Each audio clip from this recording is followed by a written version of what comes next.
আসসালামু আলাইকুম।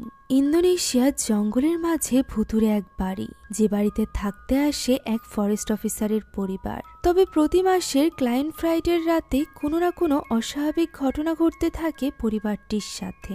জানা যায় একটার সময় এই বাড়িতে ছিল এক জেলখানা, যে জেলখানায় মৃত্যু হয়েছিল মিমিন নামের এক প্রেগনেন্ট মহিলার। তারই অতৃপ্ত আত্মা নানানভাবে বিরক্ত করতে থাকে লিসা এবং তার পরিবারকে। এই আত্মা মূলত অপেক্ষা করছিল লিসার বাচ্চার জন্ম নেওয়ার, যাতে করে সে তাকে নিয়ে নিতে পারে। এরকমই বাস্তবে ঘটা এক ভুতুড়ে অভিজ্ঞতা নিয়ে তৈরি আজকের এই ইন্দোনেশিয়ান হরর মুভি, যার নাম রুমা দিনাজ বাপাক। তো চলুন আর দেরি না করে শুরু করা যাক আজকের এই হরর মুভির গল্প। গল্পের শুরুতে আমরা দদিত নামের একজন লোককে দেখতে পাই, যে কিনা ইন্দোনেশিয়ার এক জঙ্গল পেরিয়ে একটা ভুতুড়ে বাড়ির সামনে আসে। এই বাড়িটা দেখে মনে হচ্ছিল বহুদিন যাবৎ এই বাড়িতে কেউই থাকে না। বাড়ির ভেতরে দদিত প্রবেশ করে, যেখানে অসংখ্য টিকটিকি ঘুরে বেড়াচ্ছিল পুরো দেওয়াল জুড়ে, যার একটা এসে পড়ে দদিতের কাঁধে। সে সেটা ঝেড়ে ফেলে এবং বলে এই বাড়িটি এখনো পর্যন্ত টিকটিকিতে ভরা, যেন বাড়িটি টিকটিকিদের থাকার জন্যই। কথা বলে সে ক্যামেরার দিকে তাকিয়ে বলে যে এই গল্পটি ভুতুড়ে, তাই এবার যেন সবাই সিরিয়াস হয়ে যায়। কথা বলে সে বাড়ির ভেতরের দিকে এগোতে থাকে এবং আমাদেরকে এই বাড়িতে কাটানো ভুতুড়ে দিনগুলোর গল্প বলতে শুরু করে। দদিতরা প্রথমে এই বাড়িতে থাকতো না, বরং সে তো 1992 সালে ইন্দোনেশিয়ার ব্লিতার গ্রামে থাকত। সেখানে আমরা বেশ কিছু বাচ্চাদেরকে ইলেকট্রিক গাড়ি নিয়ে খেলতে দেখতে পাই। তবে এদের মধ্যে কেউ দদিত নয়, বরং দদিত তো দূরে লুকিয়ে দাঁড়িয়ে তাদেরকে খেলতে দেখছিল। এর কারণ হলো তার কাছে ইলেকট্রিক কার ছিল না, আর এই ব্যাপারটা সে তার বন্ধুদের সামনে বলতেও চাইছিল না, কেননা এতে করে সে নিজে ছোট হয়ে যাবে। এমন সময় তার বোন লিসা এবং তার হাজবেন্ড দিন ওই রাস্তা দিয়ে সাইকেলে যাচ্ছিল, যারা কিনা দদিতকে এইভাবে লুকিয়ে থাকতে দেখে বেশ মজা নেয় এবং তার বন্ধুদেরকে জানিয়ে দেয় যে দদিত এখানে লুকিয়ে আছে। কথা বলে তারা তো চলে যায়। এরপর দদিতের বন্ধুরা তাকে ডাকতে থাকে খেলার জন্য। তবে দদিত এখানে নানান রকম বাহানা দিতে থাকে, যে তার গাড়িতে চার্জ নাই। তার বন্ধুরা যখন তাকে ব্যাটারিও দিতে চায়, তখন সে মিথ্যা বাহানা দেয় যে সে বাড়িতে ফিরে তার ছোট ভাইয়ের সাথে খেলবে।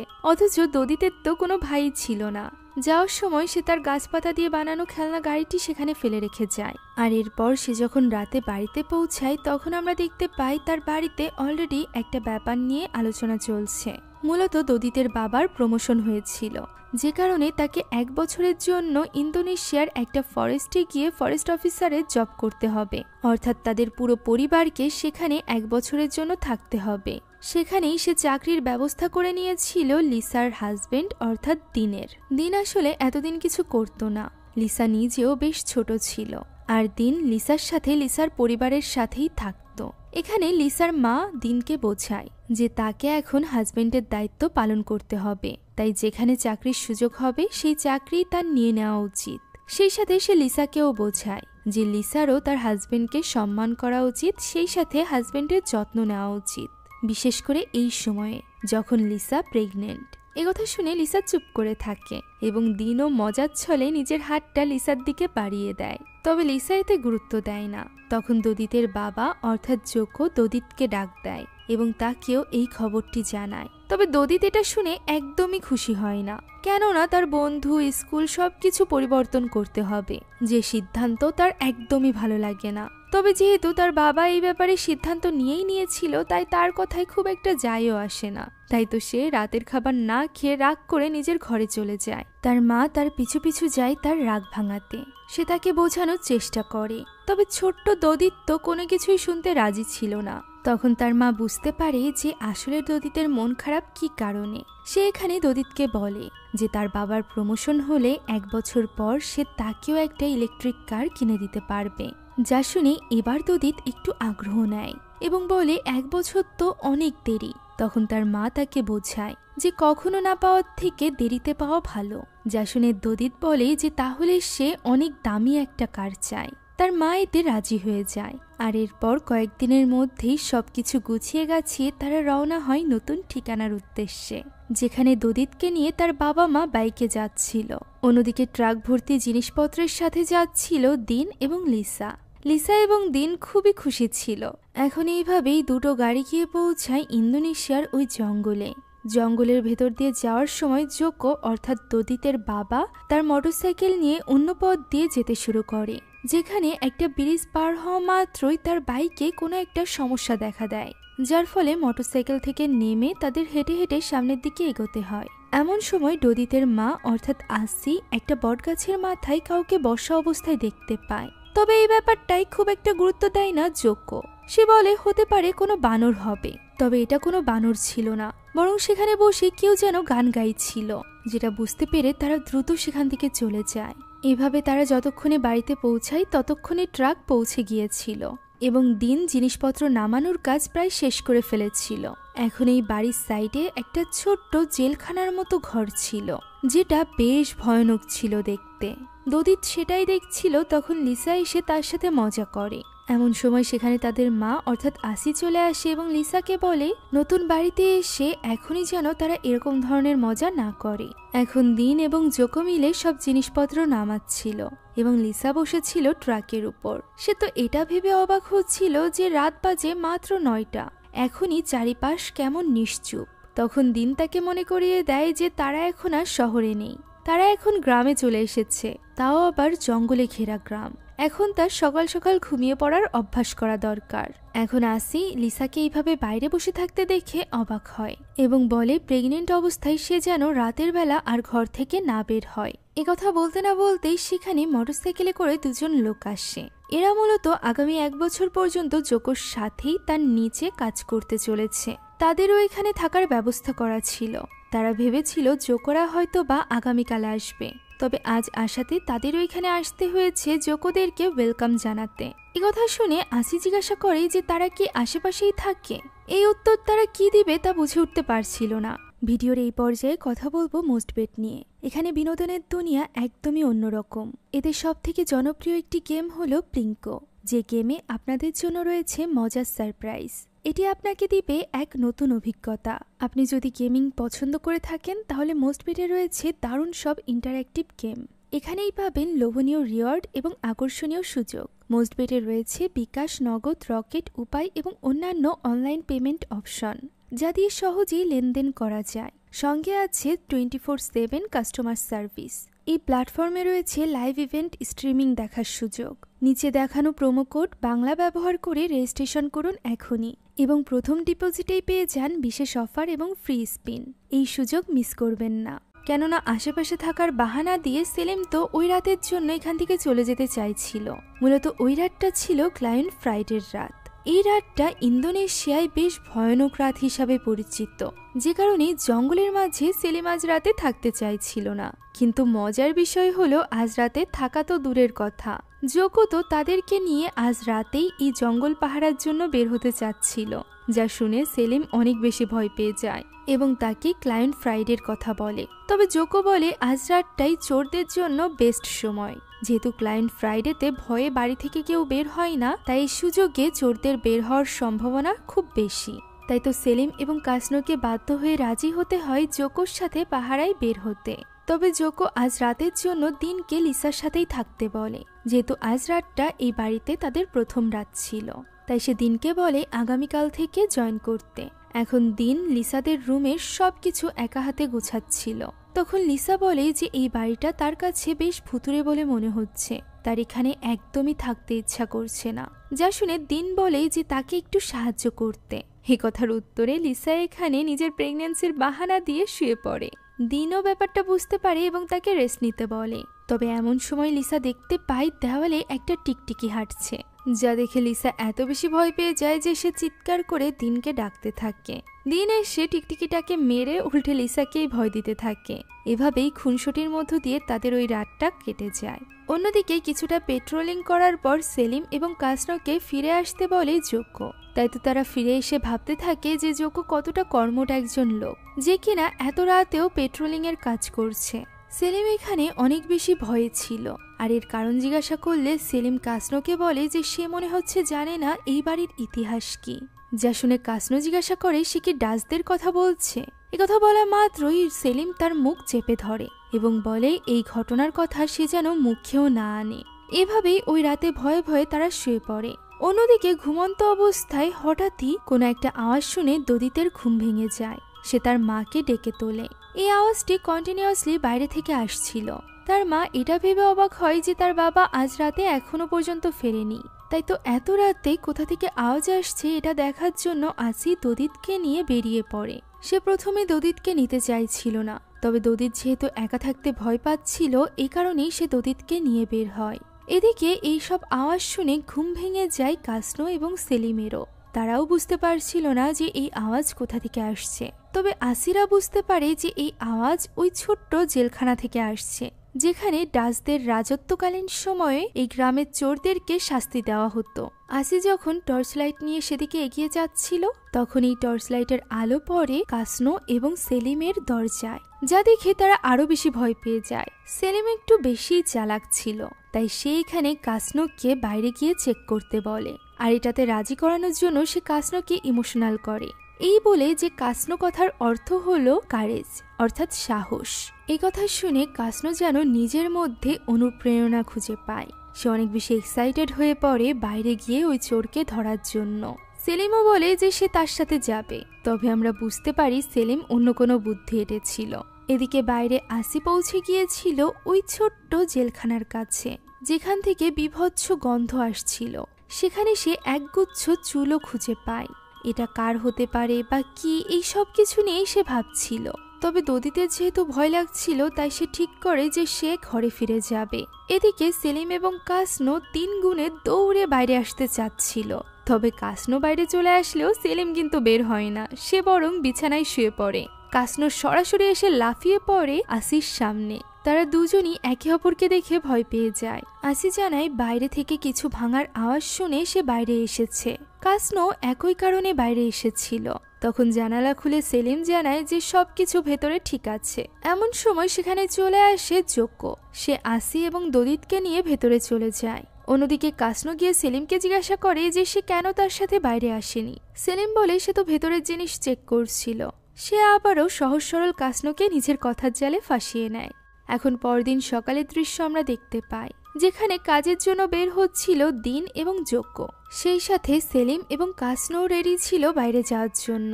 তখন সেখানে আসে একজন বৃদ্ধ লোক, যার নাম ছিল স্লামাত। লিসাকে স্লামাতের কাছ থেকে জিনিস নিতে বলে আসি ভেতরে চলে যায়। দদিত তখন স্কুলের জন্য রেডি হচ্ছিল। এমন সময় স্লামাত লিসাকে বলে এই বাড়িতে তারা কেন উঠেছে, এই বাড়িটা তো ভুতুরে। যা শুনে লিসা অনেক বেশি ভয় পেয়ে যায়। তখন স্লামাত জানায় এই বাড়িতে অনেকেই মারা গিয়েছে।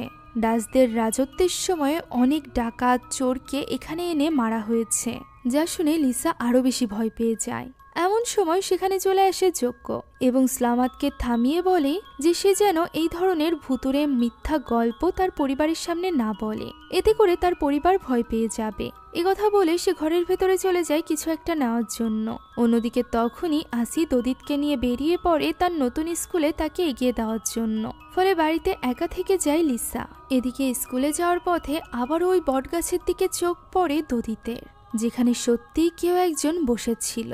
তবে দদিত এই ব্যাপারে তার মাকে কিছুই বলে না। এখন ওই দিন সন্ধ্যার দৃশ্য আমরা দেখতে পাই, যেখানে আসি লিসাকে বলছিল দ্রুত গিয়ে তার এবং তার হাজবেন্ডের কাপড় চোপড় উঠিয়ে নিয়ে আসতে। যে কথায় বিরক্ত হয়ে লিসা চলে যায় তাদের কাপড় উঠাতে। এমন সময় সে দেখতে পায় তাদের সাদা চাদরের উপর একটা হাতের ছাপা। এই ময়লা দাগ সে দেখছিল। এমন সময় হঠাৎই ওই জেলখানার ভেতর থেকে একটা মেয়েলি কণ্ঠ ভেসে আসে, যে কিনা লিসার কাছে সাহায্য চাইছিল। লিসা একটু অবাক হয়ে যায়, তবে এর থেকেও অবাক করা বিষয় হলো তার হাতে থাকা ওই চাদরের দাগ গায়েব হয়ে গিয়েছিল। এতে করে লিসা এবার ভয় পেয়ে যায় এবং দ্রুত ভেতরে যেতে যায়। তখনই হঠাৎ করে পেছন থেকে শব্দ ভেসে আসে। এবার লিসা সাহস করে সেদিকে এগিয়ে যায় শব্দের উৎস খোঁজার জন্য। তখনই সেখানে চলে আসে দিনের এভাবে আচমকা আসায় লিসা বেশ ভয় পেয়ে যায়। আর ঠিক এইভাবেই কাটতে থাকে তাদের পরবর্তী দিনগুলো। এই বাড়িতে প্রত্যেক মাসের ক্লায়েন্ট ফ্রাইডেতে কোনো না কোনো অদ্ভুত ঘটনা ঘটত। কখনো বা লিসার সাথে, কখনো বা দদিতের সাথে, কখনো বা লিসা এবং আসির সামনেই আচমকা দরজা খুলে যেত, কখনো বা দদিতের গাড়ি আপনা আপনি বিছানার নিচে থেকে চলে তার সামনে আসতো। এই সব ঘটনা বাকিদের সাথে হলেও জোকোর সাথে কোনো কিছুই ঘটতো না, কেননা সে বেশিরভাগ সময় তো বাড়িতেই থাকতো না। আর এর ফলে সে কিছু টেরও পেত না, বাড়ির ভেতরে তো দূরের কথা। একবার তো ক্লায়েন্ট ফ্রাইডেতে বাড়িতে ফেরার সময় দদিত রাস্তায়ও ভয় পায়, যখন সে দেখতে পায় লাশ দাফনের জন্য কিছু লোকেরা লাশ নিয়ে তার দিকে এগিয়ে আসছে। সে উল্টো দিকে যেতে যাবে, এমন সময় উল্টো দিক থেকেও কিছু লোক দোয়া পড়তে পড়তে তার দিকে এগোতে থাকে। ফলে সে ভয়ে ওই বটগাছের দিকে দৌড়ে চলে যায়। কাসনো এবং সেলিমও বেশ ভয় পেত সেখানে থাকতে, বিশেষ করে স্টোর রুমটা ব্যবহার করতে। প্রতিবারই স্টোর রুমে কিছু রাখতে হলে সেলিম কাসনোকে বোকা বানাতো এবং তাকেই পাঠাতো স্টোর রুমে জিনিসপত্র রাখার জন্য। এক রাতে তো এই সকল অদ্ভুত ঘটনার ব্যাপারে জোকোকে বলার চেষ্টাও করে আসি এবং লিসা। তবে জোকোর মনে হয় সালামাতের কথা শুনে হয়তোবা লিসা এবং আসি এইসব নিয়ে একটু বেশিই ভাবছে, এ কারণেই তারা ভয় পেয়ে এই সকল কথা বলছে। তবে লিসা এটাও বলার চেষ্টা করে যে তাদের সাথে খুব অদ্ভুত কিছু ঘটনা ঘটেছে, যেগুলো বিশ্বাসই করে না জোকো। এখন পরদিন জঙ্গলের ভেতরে কিছু গ্রামবাসীদের সাথে মিটিং ছিল, যেখানে গ্রামের কয়েকজন লোক জোকোর অনেক প্রশংসা করতে থাকে। ওই সময় এই জঙ্গলের পাশেই সেলিম যায় পি করতে। খোলা জায়গায় পি করার ফলে সেখানকার একটা আত্মা তার উপর ভর করে, যা দেখে সকলে ভীষণভাবে ভয় পেয়ে যায়। আত্মাটি বারবার বলতে থাকে তাকে ঠিকভাবে দাফন করার জন্য। একথা বলতে বলতে সে দৌড়ে আসে তাদের দিকে। তাকে কয়েকজন মিলে ধরে ফেলে এবং বাকি কয়েকজন চলে যায় সালামাতকে ডাকতে, যেহেতু এইসব কাজে সালামাত পারদর্শী ছিল। তবে এই সময় তাকে আর লাগে না, কেননা কাসনো সেলিমের উপর এই ভূত ভর করার সুযোগ নিয়ে তার উপর সকল রাগ ঝেড়ে ফেলে, অর্থাৎ তাকে মারতে থাকে ওই সকল কাজের জন্য যে সকল কাজে সে তাকে বোকা বানিয়েছিল। কাসনোর এই মার খেয়ে সেলিম অজ্ঞান হয়ে যায় এবং তার ভেতর থেকে ওই ভূতও বেরিয়ে যায়। এই ঘটনার পর আসি আরো বেশি অস্থির হয়ে পড়ে এখান থেকে চলে যাওয়ার জন্য। তার মনে হচ্ছিল এর ফলে তার পরিবারের কোনো না কোনো ক্ষতি হতে পারে। তবে জোকো তো এখানে চাকরির জন্য এসেছিল, সে চাইলেই তো এই জায়গা ছেড়ে চলে যেতে পারবে না। এছাড়া তার এই জায়গার প্রতি একটা দায়িত্ব রয়েছে। তখন আসি জিজ্ঞাসা করে যে মানুষের প্রতি দায়িত্ব পালন করতে করতে সে নিজের পরিবারের দায়িত্ব কখন পালন করবে? সে তো সারাদিন বাড়ি থাকে না। লিসা প্রেগনেন্ট, এদিকে দদিত ছোট, তাদেরকে নিয়ে আসির প্রচন্ড চিন্তা হয়। যা শুনে জোকো বলে যে সে বাড়ি থাকে না এর মানে এই না যে সে অন্য আর এক বউ নিয়ে থাকে, সে তো কাজে থাকে। আর এই অন্য এক বউর কথা শোনা মাত্র আসি আরো বেশি চটে যায়। এখানে তাদের স্বামী স্ত্রীর মধ্যে বেশ মজাদার একটা ঝগড়া হয়, যার মাঝখানে এসে নিষ্পাপ দদিত জিজ্ঞাসা করে যে তার বাবা আরেকটা বিয়ে করতে চায় কিনা। এর ফলে রেগে মেগে তার মা ঘরে চলে যায়। সেখানে গিয়ে দদিত তাকে বোঝায় যে এখনই তারা চলে গেলে তার বাবা পুরো টাকা পাবে না এবং তার তামিও কার অর্থাৎ ইলেকট্রিক কার কেনা হবে না। এর ফলে সে অনেক লজ্জায় পড়ে যাবে তার বন্ধুদের সামনে। একথা শুনে আসি একটু শান্ত হয় এবং তাকে প্রমিস করে যে সে সব থেকে দামি তামিও কার তাকে কিনে দিবে। ওই সময় বাইরে কাসনো সেলিমের ব্যথা জায়গায় মলম লাগিয়ে দিচ্ছিল এবং বারবার নিশ্চিত হওয়ার চেষ্টা করছিল যে সেলিমের আসলেই কোনো কিছু মনে আছে কিনা। সেলিমের কিছু মনে ছিল না ঠিকই, তবে সে এটাও মেনে নিতে পারছিল না যে শুধুমাত্র ভূত দ্বারা পজেস হওয়ার কারণে তার এতগুলো আঘাত লেগেছে। কাসনো যে সুযোগ পেয়ে নিজের রাগ ছেড়েছিল এই ব্যাপারটা সেলিমের মনে নেই দেখে কাসনো বেশ স্বস্তি পায়। এমন সময় সেখানে আসে দদিত। দদিত তাদেরকে জিজ্ঞাসা করে যে তারা এই বাড়ির সম্পর্কে সবকিছু জানে কিনা। সেলিম কিছু বলতে না চাইলে দদিত বলে যে সেলিম যদি কিছু নাও জেনে থাকে তবুও সমস্যা নেই, সে সালামাতের কাছে গিয়ে সবটা জেনে নিবে। যা শুনে কাসনো এবং সেলিমও তার সাথে যায়। সেখানে সালামাত তাদেরকে সবকিছু খুলে বলে। মূলত ডাচদের রাজত্ব থাকাকালীন একজন ডাচ সেনার প্রেমে পড়ে এই গ্রামেরই এক মেয়ে মিমিন, যার পুরো নাম ছিল রুক্মিণী। ওই ব্যক্তি ছিল বিবাহিত, তার কারণে মিমিন প্রেগনেন্ট হয়ে যায়। আর এই ব্যাপারটা যখন ওই ব্যক্তির স্ত্রী জানতে পারে তখন ওই ব্যক্তি সকল দোষ মিমিনের ঘাড়ে চাপিয়ে দেয়। এমনকি সে এই বাচ্চার ব্যাপারেও অস্বীকার করে যে এই বাচ্চা তার নয়। শুধুমাত্র তাই নয়, মিমিনকে জেলে বন্দি করার জন্য তার উপর নানান রকম চুরির অপবাদও আনে। আর এরপর মিমিনকে আটকে রাখা হয় দদিতদের বাড়ির ওই জেলখানায়। প্রেগনেন্ট মিমিনকে কারোর সাথে দেখা করতে দেওয়া হতো না, এমনকি তাকে যে লোকটি অনেক বেশি ভালোবাসত তার সাথেও নয়। এর উপর আবার চুরির দায়ভারের কারণে মিমিনের একটা বুড়ো আঙ্গুলও কেটে ফেলা হয়েছিল। সময়ের সাথে সাথে মিমিন ওই জেলখানাতেই তার বাচ্চার জন্ম দেয়। আর এর পরপরই মিমিন এবং ওই বাচ্চা দুজনই মারা যায়। তারা যে রাতে মারা গিয়েছিল সেই রাতটা ছিল ক্লায়েন্ট ফ্রাইডে। এ কারণেই হয়তো বা দদিতদের বাড়িতে এই সকল অদ্ভুত কাণ্ড ঘটত সব ক্লায়েন্ট ফ্রাইডেতে।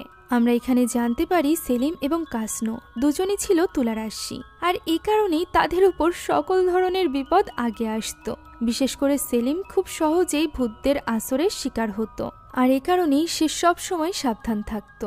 এখন এই সব কিছু জানার পর দদিত যখন তার বাবাকে এই ব্যাপারে জানাতে যায়, তখন তার বাবা জোকো এই ব্যাপারে পুরোপুরিভাবে অস্বীকৃতি জানায় যে এইসবে সে বিশ্বাস করে না। একথা বলে সে দদিতকে পকেট মানি দিয়ে ভেতরে চলে যায়। এরপর আসি সেখানে আসে এবং দদিতকে জিজ্ঞাসা করে যে তার বাবা তাকে পকেট মানি দিয়েছে কিনা, কিন্তু দদিত এখানে মিথ্যা বলে এবং তার মায়ের কাছ থেকেও পকেট মানি নিয়ে বেরিয়ে পড়ে স্কুলের উদ্দেশ্যে। এখন ওই রাতে জঙ্গল পাহারা দেওয়ার সময় সেলিম, কাজনো এবং দিনের খুব ঘুম আসছিল, তাই তো সেলিম উঠে যায় একটু পানি পান করতে। তবে হাতের আঘাত এখনো ঠিক না হওয়ায় তার হাত থেকে পানির বোতলটি নিচে পড়ে যায়। তখনই সে দেখতে পায় তার সামনে দাঁড়িয়ে আছে ভয়ঙ্কর এক আত্মা, যে কিনা ভয়ানকভাবে তার কাছে সাহায্য চায়। আর এটা দেখা মাত্রই ভয়ে সেলিম চিৎকার করে ওঠে।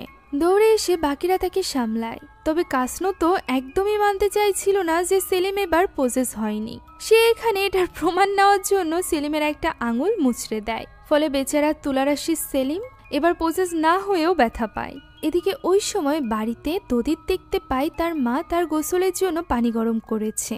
তবে সে রান্নাঘর থেকে চলে যাওয়ার পর সেখানে আসে লিসা। তখনই লিসার পাশ দিয়ে দিন চলে যায় ওয়াশরুমের দিকে, ফলে জঙ্গল থেকে দিন ফিরে আসায় লিসা ওই গরম পানি নিয়ে যায় দিনের জন্য, যাতে করে সে গোসল করে নিতে পারে। তবে ওয়াশরুমে গিয়ে সে দিনকে কোথাও খুঁজে পায় না। এখন পানি ঢেলে ওয়াশরুম থেকে বের হওয়ার সময় সে দেখতে পায় দিন তো বাইরেই দাঁড়িয়ে আছে। সে তাকে দ্রুত গোসল করে নিতে বলে, কেননা তার শরীর থেকে রক্তের গন্ধ আসছিল। দিনও কোনো কথার উত্তর না দিয়ে সরাসরি চলে যায় গোসলখানায়। লিসা চলে যায় বাইরে তোয়ালে আনতে। তখনও ওয়াশরুম থেকে পানি ঢালার আওয়াজ আসছিল। দদিত যখন জানতে পারে তার জন্য গরম করে রাখা পানি লিসা দিনের জন্য দিয়ে দিয়েছে, তখন সে একটু বিরক্ত হয়। তবে লিসা তাকে বুঝিয়ে নেয়, আর এরপর সে ওয়াশরুমে দিনকে ডাকতে থাকে তোয়ালে দেওয়ার জন্য। তবে দিন তার কথার কোনো রকম সাড়াই দিচ্ছিল না, যার ফলে লিসা এবার ওয়াশরুমের দরজা খুলে ভেতরে প্রবেশ করে। অবাক করা কাণ্ড হলো ওয়াশরুমের ভেতরে কেউই ছিল না, অথচ একটু আগেও গোসলের আওয়াজ পাওয়া যাচ্ছিল। সে বাইরে আসা মাত্রই তার মা সেখানে চলে আসে। সে তার মাকে এই ঘটনার ব্যাপারে বললে তার মা জানায় যে দিনরাতও এখনো পর্যন্ত জঙ্গল থেকে ফিরেই আসেনি। তবে লিসা তো নিশ্চিত ছিল যে সে দিনকে একটু আগেই দেখেছে, ফলে মা মেয়ে দুজনই বেশ ভয় পেয়ে যায়। ওই রাতে মাঝরাতেও এক ভয়ানক কাণ্ড ঘটে। ঘুমের মাঝে বাইরে থেকে শব্দ আসায় লিসার ঘুম ভেঙে যায়। সে মনে করে দিনরা হয়তোবা ফিরে এসেছে, কেননা বাইরে থেকে হাঁটার শব্দ আসছিল।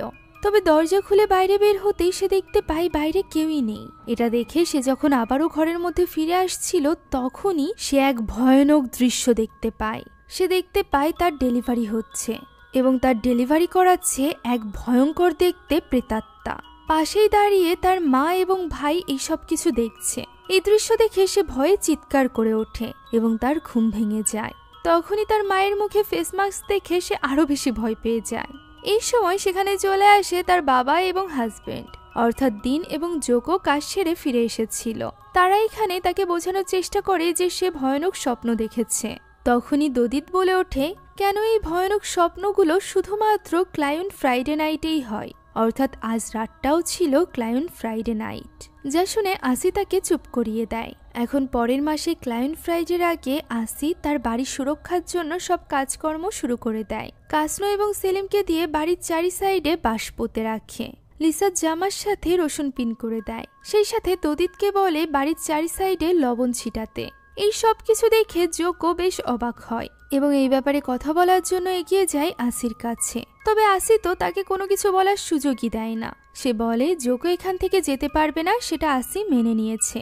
এখন আসির যেটা ভালো বলে মনে হবে নিজের পরিবারকে সুরক্ষিত রাখার জন্য সে সেটা করবে।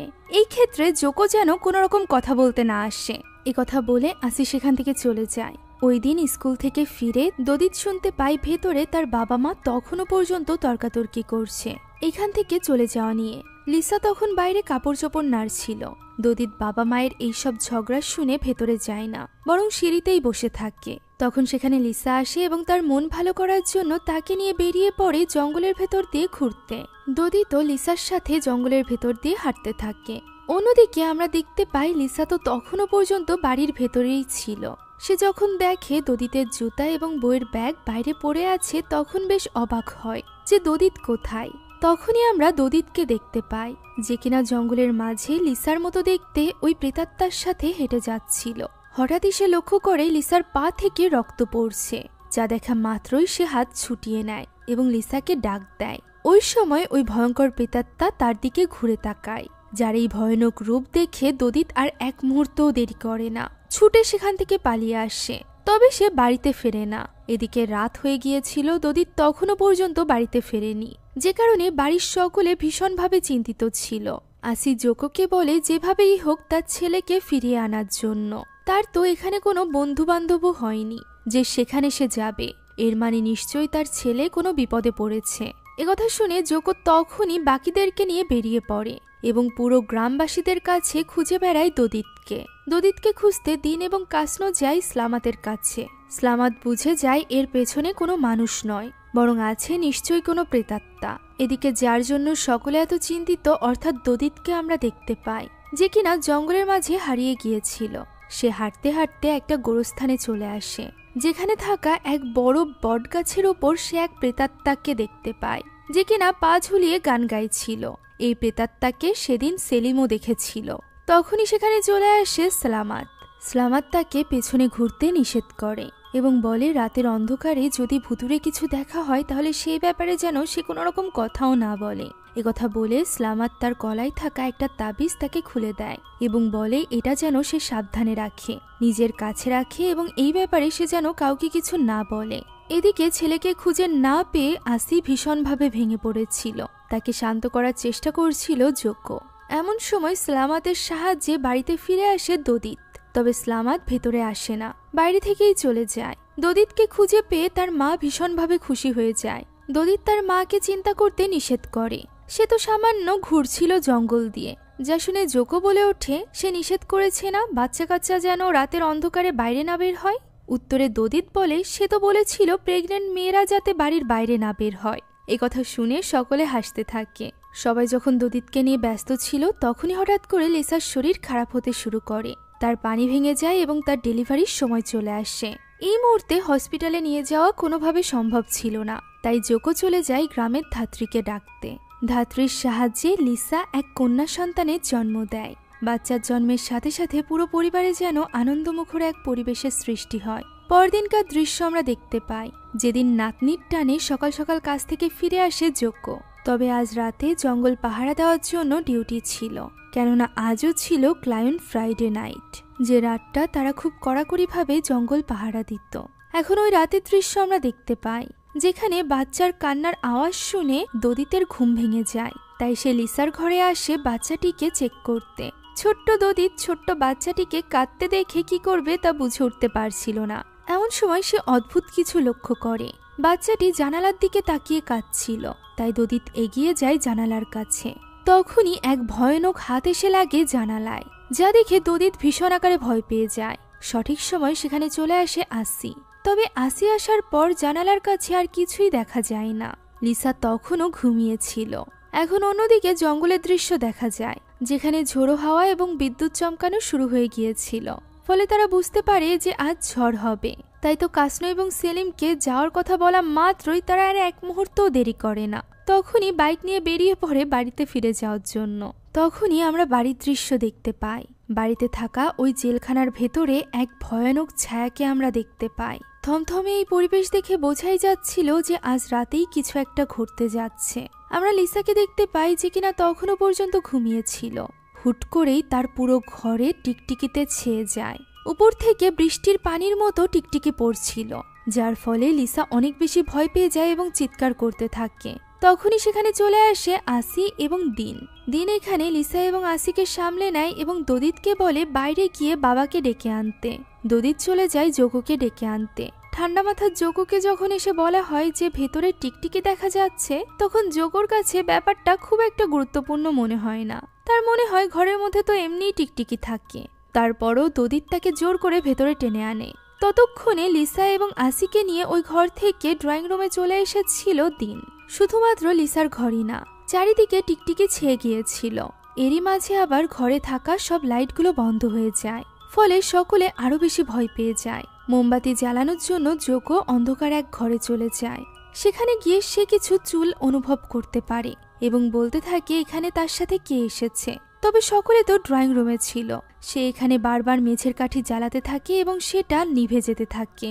আমরা তখন তার পেছনে ওই প্রেতাত্মাকে দেখতে পাই। জোকো এর পরও মোমবাতিটা কোনো মতে জ্বালিয়ে নেয়। সে সেটা নিয়ে ড্রয়িং রুমে ফিরে আসে। ততক্ষণে টিকটিকিগুলো মেরে ফেলেছিল দিন। এরই মাঝে হঠাৎ করে বাচ্চার কান্নার আওয়াজ শোনা যায়। ওই সময় লিসার মনে পড়ে যায় গতকাল রাতেই জন্ম দেওয়া তার ওই বাচ্চাটির ব্যাপারে। তাই তো সে চলে যায় বাচ্চাটিকে আনার জন্য ওই ঘরে। তবে সেখানে গিয়েই সে চমকে ওঠে, কেননা বাচ্চা সেখানে ছিল না, যা দেখে লিসা ছটফট করতে আরম্ভ করে। আসি তাকে কোনো মতে সামলায়। তারা বুঝতে পারছিল না যে বাচ্চাটিকে তারা কোথায় খুঁজবে। এর মাঝে আসি এবং তার হাজবেন্ড অর্থাৎ জোকো আবারও ঝগড়া শুরু করে দেয় ওই একই টপিকে। অর্থাৎ তারা যদি এই বাড়ি থেকে আগে থেকে চলে যেত তাহলে হয়তো বা এই বাচ্চাটি এখন হারাতো না। এইসব কিছু নিয়ে তারা ঝগড়ায় এতটাই ব্যস্ত ছিল যে বাচ্চার ছোট ছোট গোংরানির আওয়াজও তারা শুনতে পারে না। এটা শুনতে পায় দদিত। সে এই আওয়াজের পিছু করতে থাকে। মোমবাতিটি সে যখন নিচ্ছিল তখন আমরা দেখতে পাই তার পেছন থেকে ওই প্রেতাত্মা বাচ্চাটিকে কোলে নিয়ে চলে যাচ্ছে। দদিত তার পিছু করতে থাকে। আমরা দেখতে পাই ওই প্রেতাত্মা এক এক সময় এক এক জায়গা দিয়ে হেঁটে বেড়াচ্ছিল। এদিকে জোকো বলতে শুরু করে যে এবার যদি তার নাতনির কিছু হয় তাহলে সে কখনোই নিজেকে মাফ করতে পারবে না। আসি বলে যে সেও তাকে কখনোই মাফ করবে না। তখন লিসা তাদের চিৎকার করে থামতে বলে এবং বলে তার মেয়েকে খুঁজে বের করতে। তাই তো তখনই তারা বেরিয়ে পড়ে খুঁজতে। এদিকে একদিনের বাচ্চা শিশুকে নিয়ে পুরো ঘর দিয়ে হেঁটে বেড়াচ্ছিল ওই প্রেতাত্মা, যার পিছু করতে করতে দরজার সামনে চলে আসে দদিত। তখনই আচমকা দরজাটি খুলে যায়। দদিত দেখতে পায় ওই প্রেতাত্মা বাচ্চাটিকে কোলে নিয়ে দাঁড়িয়ে আছে। হুট করেই তার সামনে উল্টোভাবে ওই প্রেতাত্মা চলে আসে, যা দেখে দদিত চিৎকার করতে শুরু করে। তার এই চিৎকার শুনে তার মা বুঝতে পারে যে দদিত বিপদে আছে। তাই তো তখনই তার কাছে ছুটে চলে যায় আসি এবং লিসা। অন্যদিকে গ্রামবাসীদের দরজায় দরজায় ঘুরে বেড়াচ্ছিল বাকিরা। গ্রামবাসীরাও ওই একদিনের বাচ্চাটিকে খোঁজার জন্য নিজ নিজ ঘর থেকে বেরিয়ে আসে এবং জোকোকে সাহায্য করতে থাকে। এদিকে এই ব্যাপারে কিছু না জানা সেলিম এবং কাসনো তো ঘুমানোর জন্য তৈরি হচ্ছিল। তখনই দরজায় গিয়ে পৌঁছায় জোকো। জোকো নক করায় কাসনো বেরিয়ে আসে এবং জোকো যখন তার বিপদের ব্যাপারে জানায় তখন কাসনো যায় সেলিমকে ডাকতে। সেলিম জানতো না জোকো সেখানে থেকে তাদের কথা শুনছে। তাই তো সে এখানে জোকোকে নিয়ে উল্টোপাল্টা কথা বলতে থাকে যে প্রতিনিয়ত জোকোর পরিবারের কেউ না কেউ হারিয়ে যায়, সে আর জোকোর পরিবারের কাউকে খুঁজতে বের হবে না ইত্যাদি। এই দৃশ্যটা খুবই ফানি ছিল। এমনকি সে এখানে মিমিক্রি করে আসির বলা ওই কথাগুলো বলছিল, যেগুলো বলে বলে আসি জোকোকে এই বাড়ি ছেড়ে যেতে বলেছিল। আর এরপর যখনই কাসনো ওই ঘরে থেকেই জোকোর সাথে কথা বলা শুরু করে তখনই সেলিম বুঝতে পারে জোকো তার সব কথা শুনে ফেলেছে। ফলে সে প্রচন্ড রকমের ভয় পেয়ে যায় এবং জোকোর কাছে চলে আসে। ততক্ষণে জোকো তো রেগে আগুন। সে শুধুমাত্র কাসনোকে নিয়েই বেরিয়ে যেতে চায়। তবে চাকরিচ্যুত হওয়ার ভয়ে সেলিমও তাদের পিছু পিছু বেরিয়ে যায়। গ্রামের সকলকে এক করে তারা সবাই মিলে একসাথে পুরো জঙ্গল জুড়ে বাচ্চাটিকে খুঁজতে আরম্ভ করে। তবে এত খোঁজার পরও কোথাও ওই বাচ্চাটিকে খুঁজে পাওয়া যায় না। যে ব্যাপারটা এসে জানানোর পর লিসা কান্নায় ভেঙে পড়ে। দিন এবং লিসার এই অবস্থা দেখে দদিতের মনে পড়ে যায় সালামাতের কথা। সে হারিয়ে গেলে তাকেও তো ফিরিয়ে এনেছিল সালামাতই। তাই সে এখানে দিনকে পাঠিয়ে দেয় সালামাতের বাড়িতে। দিন সেখানে গিয়ে সালামাতের কাছে তার বাচ্চাকে খুঁজে পাওয়ার জন্য সাহায্য চায়। কথা শোনা মাত্রই সালামাত বুঝে যায় যে কেন এতদিন মিমিন তাদের পরিবারের কোনো রকম ক্ষতি করেনি। কেননা এই বাড়িতে যখনই যেই থাকতে আসতো সেই মিমিনের যন্ত্রণায় এই বাড়ি থেকে চলে যেত। তবে তাদেরকে মিমিনের আত্মা ওইভাবে বিরক্ত করেনি, কেননা সে হয়তো বা এই বাচ্চার জন্যই অপেক্ষা করছিল। আর বাচ্চা জন্মের প্রথম দিনই হলো ক্লায়েন্ট ফ্রাইডে। মিমিনি হয়তো বা বাচ্চাটিকে তুলে নিয়ে গিয়েছে। তবে সালামাত এখানে ভয় পাচ্ছিল যে তার শক্তি এতটাও স্ট্রং না যে সে মিমিনের সাথে লড়াই করতে পারবে। কিন্তু দিনের বারবার অনুরোধে শেষমেশ সালামাত রাজি হয়ে যায় এবং তার সাথে তার বাড়িতে চলে যায় তাদেরকে সাহায্য করার জন্য। সেখানে গিয়ে সে কিছু রিচুয়াল করতে আরম্ভ করে, যে রিচুয়াল করে মন্ত্র পড়া মাত্রই সে পৌঁছে যায় আত্মাদের দুনিয়াতে। সেখানে গিয়ে সে মিমিনকে ডাকতে আরম্ভ করে এবং এই পরিবারকে বিরক্ত করতে নিষেধ করে। তখনই সে মিমিনের কান্নার আওয়াজ শুনতে পায়, যে কান্নার আওয়াজ অনুসরণ করতে করতে সে গিয়ে পৌঁছায় বাড়ির বাইরে থাকা ওই ছোট্ট জেলখানায়, যেখানে প্রেগনেন্ট মিমিন একা একা বসেছিল এবং নিজের অনাগত বাচ্চার সাথে কথা বলছিল। সে বলে তার এবং তার বাচ্চার একমাত্র বন্ধুই হলো এই টিকটিকিরা, এ বাদে সকলের শয়তান। বেঁচে থাকাকালীন তাদেরকে কেউ সম্মান না করলেও হয়তোবা মৃত্যুর পর তাদেরকে সকলে সম্মান করবে। একথা বলা মাত্রই মিমিনের এক ভয়ানক রূপ সালামাতের কানের কাছে এসে বলে এখনই এই বাড়ি থেকে বেরিয়ে যেতে। ফলে সালামাত ফিরে আসে আসল দুনিয়াতে, যেখানে সে বাকিদেরকে উদ্দেশ্য করে বলে এবার সবকিছু মহান আল্লাহ তাআলার হাতে। তখনই হঠাৎ করে দদিত শুনতে পায় বাইরে থেকে একটা বাচ্চার কান্নার আওয়াজ, যা শুনে তারা ছুটে বাইরে যেতে যায়। তবে তখনই দরজাটি আপনা আপনি বন্ধ হয়ে যায়। দদিত অন্য দরজাটির দিকে ছুটে গেলে সেটাও বন্ধ হয়ে যায়। দেখে মনে হচ্ছিল দরজাটি যেন বাইরে থেকে কেউ খোলার চেষ্টা করছে। ফলে তারা এই ভয়ানক বাড়িতে আটকে পড়ে। তখনই দদিত মিমিনের ওই ভয়ানক আত্মাকে নিজের সামনে দেখতে পায়, যে কিনা হাওয়ায় ভেসেছিল। তাকে এইভাবে দেখে সকলে ভীষণভাবে ঘাবড়ে যায়। তার এই ভয়ানক হাসি দেখে লিসা তো অজ্ঞানী হয়ে যায়। তখন সালামাত সামনে আসে এবং মিমিনকে উদ্দেশ্য করে বলে যে তার দুনিয়া এখন মানুষের দুনিয়া থেকে আলাদা। সে যেন মানব শিশু অর্থাৎ ওই ছোট্ট বাচ্চাটিকে ফিরিয়ে দেয়। একথা বলে সে কাসনো এবং সেলিম সামনের দিকে এগোতে থাকে। তখনই জোকো চলে যায় লাইট আনতে। তবে টর্চ লাইট নিয়ে ফিরে এসে দেখতে পায় সামনে থেকে কাসনো, সেলিম এবং সালামাত গায়েব হয়ে গিয়েছে। সেই সাথে সেখানে মিমিনও নেই। আমরা দেখতে পাই তারা তিনজনই চলে গিয়েছিল আত্মাদের দুনিয়াতে, ওই জঙ্গলের ভেতরে। জঙ্গলের ভেতরে কাসনো নিজেকে দেখে ভীষণ ভয় পেয়ে গিয়েছিল। সে বুঝতে পারছিল না যে সে কি করবে। তখনই তার পেছনে চলে আসে ওই ভয়ানক আত্মাটি, যেটা কিনা সবসময় গাছে পা ঝুলিয়ে বসে থাকতো। তাকে দেখে কাসনো ভীষণ ভয় পেয়ে যায়। অন্যদিকে আমরা সেলিমকে দেখতে পাই, যে কিনা ওই জঙ্গলের মধ্যে থাকা ওই গোরস্থানে ছিল। গোরস্থানে হাঁটার সময় হঠাৎই সে একগুচ্ছা চুলের উপর পা রাখে। দেখা যায় এটা আর কারণ নয়, বরং মিমিনের চুল। আশেপাশের সব জায়গায় সে মিমিনকে দেখতে পায়। মিমিনের মাথা কাটা ভূত তাকে তাড়া করতে থাকে, যা থেকে পালাতে গিয়ে একটা গাছের সাথে ধাক্কা খেয়ে সে অজ্ঞান হয়ে যায়। অন্যদিকে আমরা বাড়ির দৃশ্য দেখতে পাই, যেখানে জোকো এবং দিন মিলে কোনো মতে দরজাটি ভেঙে ফেলে এবং বাইরে এসে বাচ্চাটিকে খুঁজতে আরম্ভ করে। বাইরে থেকে তখনও বাচ্চার কান্নার আওয়াজ শোনা যাচ্ছিল। জোকো বুঝতে পারে স্টোর রুমের ভেতর থেকে কান্নার আওয়াজ আসছে, তাই সে বাকিদেরকেও সেদিকে ডাকতে থাকে। দিন যখনই সেদিকে দৌড়ে যাচ্ছিল তখনই একটা গাছের ডাল এসে পড়ে তার উপর। তাই তো জোকো ছুটে যায় দিনের কাছে। অন্যদিকে আসি এবং দদিত ছুটে আসে স্টোর রুমের কাছে। দদিতের দেওয়া একটা হাতিয়ারের সাহায্যে আসি কোনো মতে স্টোর রুমের তালাটি ভাঙে, আর দরজা খুলতেই দেখা যায় সেখানে রয়েছে ওই বাচ্চা মেয়েটি। তখনই সেখানে ছুটে আসে লিসা। সে ছুটে এসে বাচ্চাটিকে কোলে নিয়ে নেয়। এবার যেন তার মন একটু শান্ত হয়।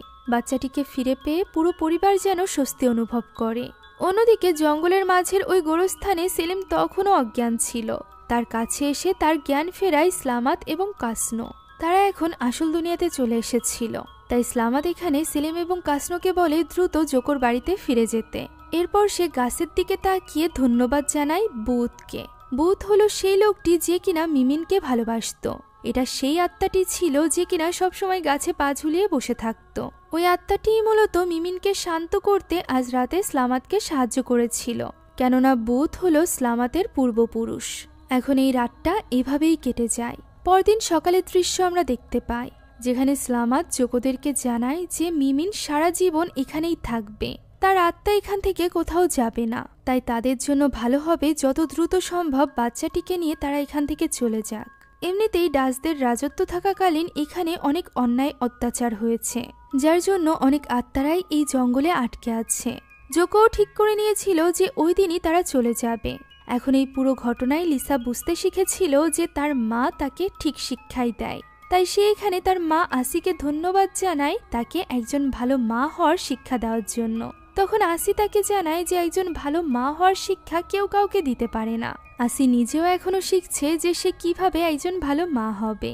এখন ওই দিন বিকালের মধ্যেই তারা সবকিছু গুছিয়ে নেয়। লিসা এখন থেকে তার হাজবেন্ড দিনকেও সম্মান জানাতে শুরু করেছিল। তাদেরকে এইভাবে চলে যেতে দেখে সেলিম এবং কাসনো ভীষণভাবে ভেঙে পড়ে, বিশেষ করে জোকোর জন্য।